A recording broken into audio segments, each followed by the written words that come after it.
آهنگ آشنایی. ای جانم ای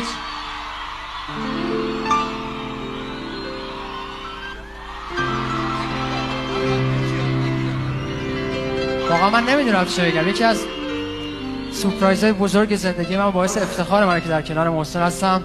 دیگه محسن بخونه من چی بگم دیگه؟ به افتخارش دست بزنیم.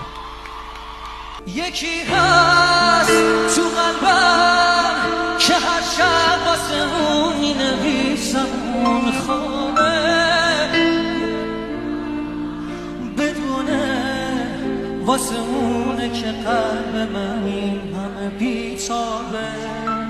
یه کاغذ یه خودکار شد دل دیوونه، یه نامه که خیسه پر از عشق کسی بازم اونو نمیخونه. یه روز همینجا توی اتاقم یه دفعه گفتاره چیزی نگفتم، آخه نخواستم دلشو غصه بگیر. گریه میکردم درو که میبست، میدونستم که میمیرم. اون عزیزم نمیتونستم جلوی راشو بگیرم.